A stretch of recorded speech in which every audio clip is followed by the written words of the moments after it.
आम को सीखने के लिए हमें अमेरिका और यूरोप जाने की आदत सी पड़ गई है। बहरहाल हमने वहाँ आम खाने में वो महारत हासिल की कि आज हम कभी आम खाते हैं तो हमारे एक दोस्त जो हमारी उम्र के हैं अक्सर कहते हैं, मियाँ जब तुम दशहरी और चौसा खाते हो तो न जाने क्यों मुझे जीना लोलो बिरजिदा और सोफिया लागे अपनी अपनी उम्र के हिसाब से वो हमेशा पिछले मौसमों के फलों को याद करते हैं। हमने एक अमेरिकी दोस्त से कहा भी था कि भैया ये तो तुम्हारी फिल्मों में बार बार पर नजीलापन नजर आ जाता है, तो इसकी जगह तुम लोग सीधे सीधे आम क्यों नहीं खाते? बोले मियाँ पहली बात तो ये है कि आम हमारे मुल्क में नहीं मिलता, अगर मिलता भी है तो बहुत महंगा मिलता है। हम ठहरे कारोबारी लोग, हम तो सस्ती चीज के पीछे ही पड़ते। हमने कहा मगर जायका भी तो एक चीज है।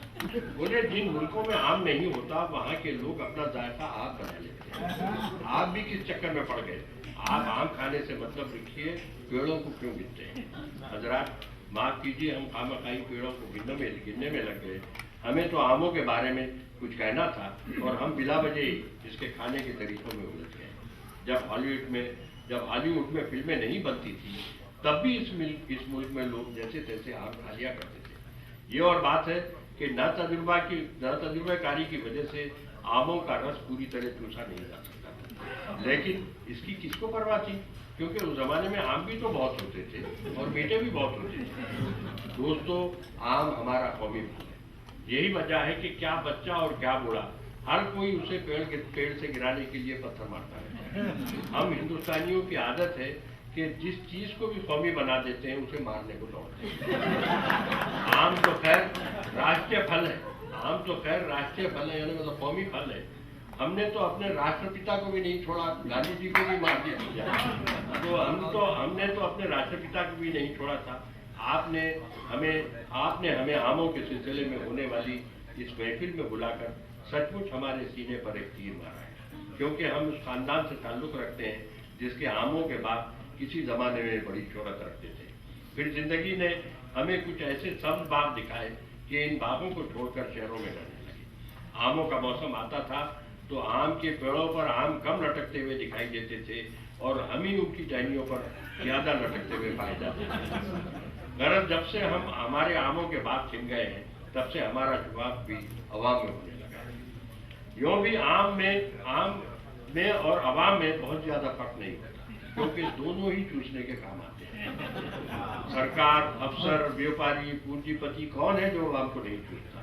आम को चूसने के बाद कम से कम उसकी गुठली तो छोड़ दी जाती है, मगर आवाम को ऐसी बेदर्दी से चूसा जाता है कि बाज औकात तो उनकी हड्डियां भी नहीं मिलती। इसका मतलब ये नहीं कि अवाम का जायका भी आम की तरह लजीज होता है।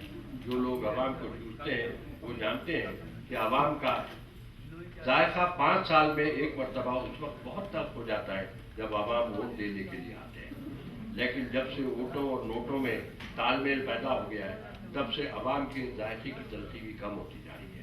इसीलिए तो कहावत मशहूर है कि अवाम के अवाम वोटों के दाम, चाहे कुछ भी हो, चाहे अवाम के अवाम वोटों के दाम, चाहे कुछ भी हो, हर कोई आम का रसिया है।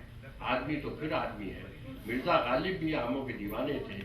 एक रिसर्च स्कॉलर ने तो यहाँ तक कहा है कि गालिब आम के मौसम में शेर नहीं कहते थे, सिर्फ आम ही कहते थे। ऐसे में कोई उन्हें डिस्टर्ब करता तो उस पर अपने शेरों से हमला नहीं करते थे, गुठली फेंक कर मारते थे। आम ही एक ऐसा फल है जिसमें एक हथियार छुपा होता है। कहते हैं गालिब के एक दोस्त को आमों से चिढ़ थी।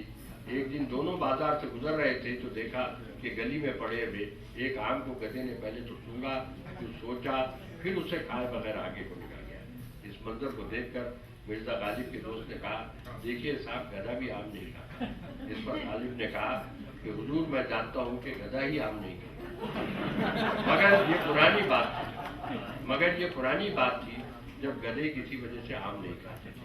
मगर आज हालात इतने बदल गए हैं कि हम जिस आदमी को भी आम खाता हुआ देख लेते हैं तो उसे गधा समझ लेते हैं।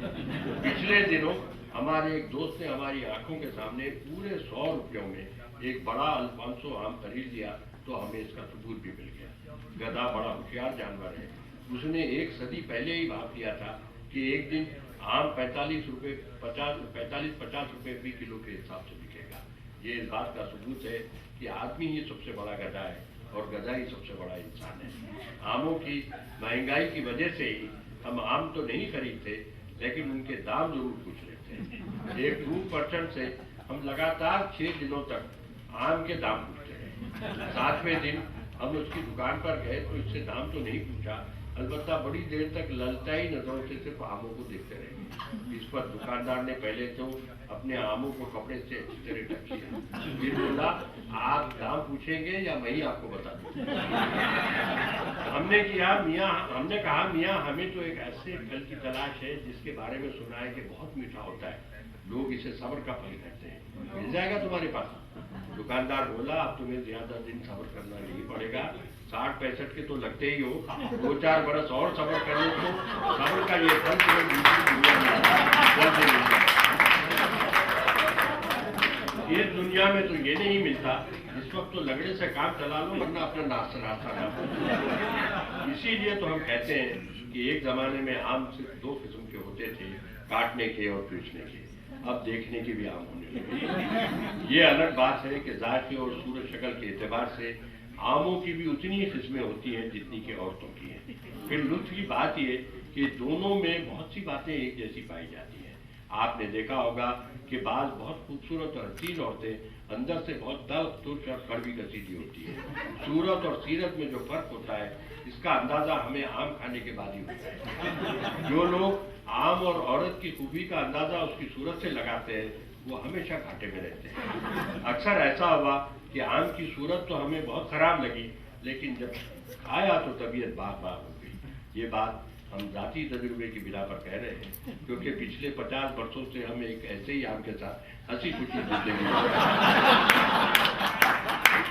ये भी एक हकीकत है कि बास कस्बे सिर्फ आमों की वजह से बड़ी शोहरत रखते हैं। मलियाबाद को लीजिए, अगर यहाँ आम ना होते तो भला बताइए मलियाबाद को कौन जानता। ये जरूर है कि एक जमाने में जोश मलियाबादी ने यह चाहा था कि मलियाबाद की शोहरत उनके नाम की वजह से भी हो, लेकिन जमाने की दौड़ में मलियाबाद के आम फिर आगे को निकल गए और हजरत जोश मलियाबादी पीछे रह गए। इसका सबूत ये है कि जोश मलियाबादी जब पाकिस्तान गए और वहाँ उनका तारुफ पाकिस्तान के उस वक्त के सदर सिकंदर मिर्जा से कराया गया कि इनसे मिलिए, ये जोश मलियाबादी हैं। तो सिकंदर मिर्जा ने छूटते ही कहा अच्छा तो आप मलियाबाद के रहने वाले हैं जहाँ के आम बड़े मशहूर हैं। उसके बाद सिकंदर मिर्जा ने जोश मलियाबादी से मलियाबाद के आमों के बारे में तो बहुत कुछ पूछा, लेकिन उनकी शायरी के बारे में कुछ भी नहीं पूछा।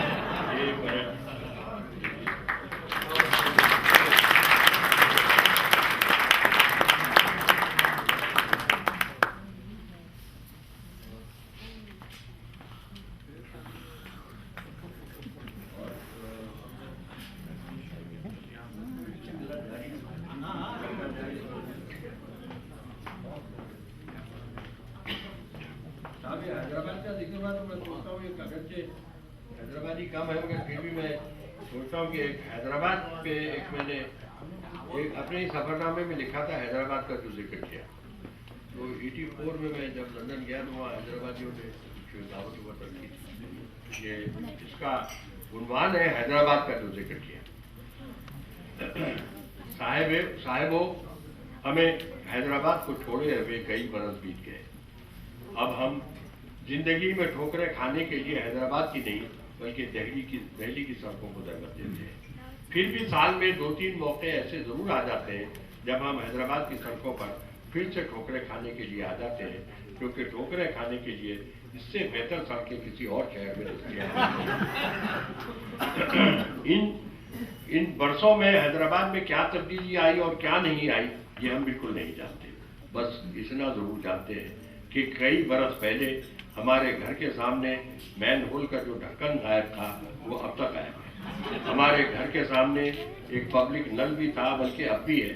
13 बरस पहले आवाम को इस नल की टूटी को बार बार खोलने में दुश्वारी पेश आती थी, लिहाजा किसी ने आवाम की सहूलत की खातिर इसकी टूटी गायब कर दी। ये टूटी अभी तक गायब है। हमारे घर के सामने 20 बरस पहले ایک دیوار پر منجن بنانے والی ایک کمپنی نے اپنے منجن کا اشتہار دلی حروف میں لکھوایا تھا. ہم یہ منجن تو استعمال نہیں کرتے تھے، مگر اجنبیوں کو اپنے گھر کا پتہ سمجھانے کے لیے اس اشتہار کو ضرور استعمال کرتے تھے. یہ اشتہار اب بھی وہی ہے. اگرچہ منجن بنانے والی کمپنی کب کی مر چکی ہے، مگر ہمارا پتہ اب تک زندہ ہے. اس منجن کو استعمال کرنے والے بھی اب شاید اس دنیا میں نہیں ہیں. اگر یہ مرے نہیں ہیں تو ان کے دانت ضرور گر گئے ہوں، کیونکہ منجن کی خاصیت اور خوبی بلکہ خوبی یہی تھی. یوں تو کہنے کو حیدرآباد یوں کا تو محفوظ ہے، لیکن اس کے باوجود ادھر چند برسوں سے جب بھی ہم حیدرآباد آتے ہیں تو حضرت جگر مراد آبادی کی طرح ہمیں بھی یہاں کی ہر شے میں کسی شے کی کمی نظر آتی ہے. حیدرآباد وہی ہے، فرق صرف اتنا ہے کہ اب ہمیں حیدرآباد میں خود حیدرآباد کی کمی نظر آتی ہے. پہلے شام کو معظم جائی مارکیٹ پر نکلتے تھے تو ہر چند قدم کے بعد کوئی ملنے والا پیچھے سے ہمارے کندھے پر ہاتھ رکھ دیتا تھا کہ بھیا کہاں چلے، کیسے ہو، کس حال میں ہو. اب معظم جائی مارکیٹ پر نکلتے ہیں تو اس کی سڑک تو وہی ہے، مگر وہ ہاتھ جو پیچھے سے ہمارے کندھے پکڑ لیتا تھا کہیں غائب ہو گیا ہے. بہت ہوا تو اتنا ہوتا ہے کہ کوئی رکشے والا اچانک ہمارے کندھے پر ہاتھ رکھ کر دھکا دے دیتا ہے کہ ابھی سڑک پر کدھر چلتا ہے، فٹ پاتھ پر چلتا ہے. فٹ پاتھ پر جاتے ہیں تو کوئی بزرگ ہمارے کندھے پر ہاتھ رکھ کر کہتے ہیں ارے میاں کیا اندھے ہو گئے، دیکھتے نہیں فٹ پاتھ پر پردہ دار خواتین بیٹھی ہوئی ہیں، سڑک پر جاتے. ادھر کئی برسوں سے ہم حیدرآباد میں اس محبت بھرے ہاتھ کی تلاش میں ہیں جس کی اچانک گرمی ہمیں اس شہر سے جوڑ دیتی تھی. ہمیں یاد ہے کہ پچھلے سال مارچ میں لندن کی ایک سرد شام کو آکسفورڈ اسٹریٹ سے گزر رہے تھے کہ ہو بہو ایسا ہی ایک نرم گرم ہاتھ ہمارے کندھے پر رکھا گیا. پیچھے پلٹے بغیر ایک لمحے کے لیے سوچتے رہے کہ ایک اجنبی شہر میں یہ کیسا اجنبی ہاتھ ہے جس کا لمس جانا پہچانا لگتا ہے. ہم نے پیچھے مڑ کر دیکھا تو کیا دیکھتے ہیں کہ ہماری نوجوانی کا دوست مجید اپنے بالوں میں چاندی سجائے کھڑا ہے. اس نے ہم سے بے ساختہ بغلگیر ہوتے ہوئے کہا ارے تم آکسفورڈ اسٹریٹ پر کیسے آ گئے؟ ہم نے کہا یار میں لندن کی آکسفورڈ اسٹریٹ پر کہاں ہوں، مجھے تو یوں لگ رہا ہے جیسے میں کئی برسوں بعد حیدرآباد کی حافظ روڈ پر کھڑا ہوں. میں تو تمہیں حافظ روڈ پر ڈھونڈتا رہا اور تم لندن میں کیا کر رہے ہو؟ مجید بولا 20 برس سے لندن میں ہوں اور تم مجھے ابھی تک حافظ روڈ پر ڈھونڈتے ہو، عجیب احمق ہو. اچھا یہ بتاؤ لندن میں کہاں ٹھہرے، اپنا پتہ دو، ایک دن میرے گھر چلو، خالص حیدرآبادی کھانا کھلاؤں گا. ہم نے کہا یار لندن آئے ہوئے 20 دن ہو گئے، ان 20 دنوں میں اتنے حیدرآبادی کھانے کھائے ہیں کہ خود حیدرآباد میں بھی پچھلے 13 برس کھلانا ہی ہو تو انگریزی کھانا کھلاؤ. میں تو انگریزی کھانا کھانے کے لیے ترس گیا ہوں. مجید بولا یہ کیسے ہو سکتا ہے کہ دو حیدرآبادی پردیش میں ملے اور بگارے بیگن بیچ میں نہ آئے. سب پوچھیے تو پچھلے برس یورپ، امریکہ اور کینیڈا کے دورے کے بعد ہی ہمیں احساس ہوا کہ جس حیدرآباد کو ہم حیدرآباد کی سڑکوں پر تلاش کرتے پھرتے ہیں وہ تو اب لندن کی سڑکوں پر ملتا ہے، پیرس کی گلیوں میں پایا جاتا ہے، شکاگو کے چنچل گوڑے میں ملتا ہے. اس وقت پچھلے سال 10 مارچ کی وہ شام یاد آ رہی ہے جب جنوبی لندن کے ہال میں ہمارے دوست حبیب حیدرآبادی کی بیٹی کی شادی مقرر تھی. ہم تقریب عقد میں پہنچے تو یوں لگا جیسے ہم کئی برس بعد حیدرآباد واپس آئے. وہ سارے حیدرآبادی جو حیدرآباد میں ہم سے منہ چھپاتے تھے وہ سب کے سب وہاں موجود تھے. حیدرآبادی شیروانیوں میں ملبوس ان حیدرآبادیوں کو دوبارہ زندہ سلامت پا کر ہمیں کتنی خوشی ہوئی اس کا ہم حال کیسے بیان کریں. حیدرآبادی کھانوں اور شوامت العنبر کی ملی جلی خوشبوؤں میں بسے حیدرآباد کی دوبارہ دریافت ہمارے لیے ایک انوکھا کا تجربہ تھی. ہمارے ایک حیدرآبادی دوست جن کی مغفرت کے لیے ہم پچھلے کئی برسوں سے دعا کرتے آ رہے تھے وہ ہمیں وہاں نہ صرف زندہ سلامت ملے بلکہ اپنی تیسری انگریز بیوی کا تعارف بھی معلوم ہوا کہ پچھلی 2 انگریز بیویوں میں سے ایک تو اللہ کو پیاری ہو گئی اور دوسری کسی اور کو پیاری ہو گئی. حبیب حیدرآبادی کی بیٹی کی شادی کی جس تقریب کا ہم ذکر کر رہے ہیں اس کی خصوصیت یہ تھی کہ دولہا انگریز تھا اور ایک